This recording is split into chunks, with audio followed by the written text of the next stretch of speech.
Route मधील बाधित शेतकऱ्यांना अजून सुद्धा मोबदला मिळाला नाही, काय सांगाल? गेले 6 वर्ष झाली ring रूटच्या Mothagaon to APMC market या रिंग रूटचं काम सुरू आहे आणि या जमीन अधिग्रहण महापालिकेकडनं सुरू होतं. आज त्याची सुनावणी लागली होती आणि आम्ही आज सगळे शेतकरी इथे जमलो होतो. शेतकऱ्यांना योग्य मोबदला मिळावा, कॅश कॉम्पन्सेशन मिळावं, रोख स्वरूपात मोबदला मिळावा, याच्यासाठी आमची ठाम मागणी आहे. ती मागणी आज आम्ही प्रशासनाकडे मांडलेली आहे. कुठलाही शेतकरी विकासाच्या आड येणार नाही. सगळे शेतकरी विकासाला अनुसरूनच त्यांच्या जमिनी द्यायला तयार आहेत. पण आमच्या जर जमिनी कवडीमोल भावाने महापालिका घेणार असेल आणि आम्हाला योग्य मोबदला देणार नसेल तर शेतकऱ्यांचा या सगळ्या जमीन अधिग्रहणाला विरोध राहील. माझी प्रशासनाला विनंती आहे की आम्ही आमच्या जमिनी, हक्काच्या जमिनी, आम्ही एवढी वर्ष जपून ठेवलेल्या जमिनी जर प्रशासनाला आमच्या या विकास कामासाठी द्यायला तयार आहे तर प्रशासनाने आम्हाला याच्या मोबदल्यामध्ये आमचा योग्य मोबदला जो सरकारी नियमानुसार आहे, आम्ही कुठल्याही नियमाच्या बाहेर जाऊन मागत नाही, आम्ही नियमानुसार जो मोबदला आहे तो आम्हाला सरकारने द्यावा. याच्यासाठी आम्ही सरकारकडे पाठपुरावा देखील करणार आहे आणि आज आम्ही प्रशासनाकडे आमची मागणी केलेली आहे. बरेचसे शेतकरी याच्यामध्ये असे आहेत जे 100% भूमिहीन होणार आहेत, ज्यांची 1 गुंठाही जमीन उरणार नाहीये, त्यांना तर 100% कॅश कॉम्पन्सेशन मिळालं पाहिजे अशी आमची मागणी आहे.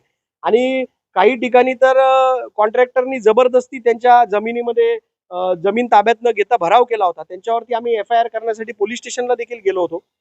तर ही अशी जबरदस्ती केली तर ह्याच्यातनं मार्ग निघणार नाही अशी प्रशासनाला आमची विनंती आहे.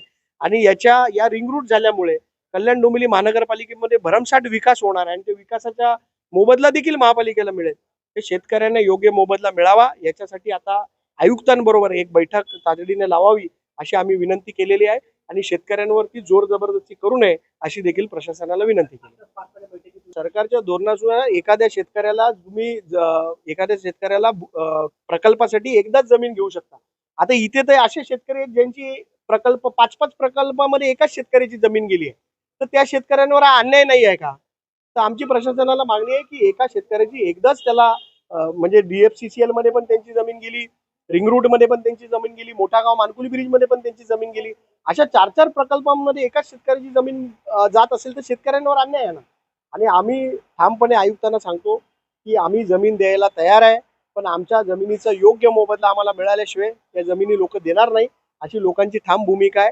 आणि येत्या भविष्यातल्या बैठकीमध्ये आयुक्तांसमोर आम्ही ती भूमिका मांडणार आहोत. ठीक आहे, भूमिहीन होणाऱ्या शेतकऱ्यांना तरी कॅश कॉम्पन्सेशन द्या. बाकीच्या शेतकऱ्यांना पण 4 पट TDR ला पण आम्हाला त्यांनी नकार दिला आणि शेतकऱ्यांवर अन्याय ना. आज शेतकऱ्याच्या जमिनीची किंमत 50 लाख रुपये गुंठा आहे, त्याला तुम्ही 20 लाख रुपये देणार असेल तर तो शेतकरी घेईल कसा?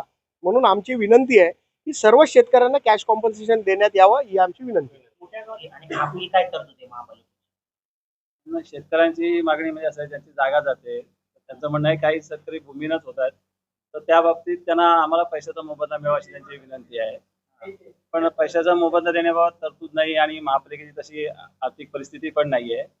त्यामुळे आमचं म्हणणं आहे की आपण डबल TDR आहे जो आम्ही तुम्हाला लगेच देऊ.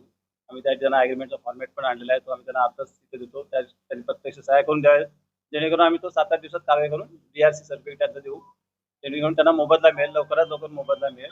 ही आमची भूमिका आहे त्याच्यामध्ये आणि रस्ता आपला विकसित होण्यास मदत होईल.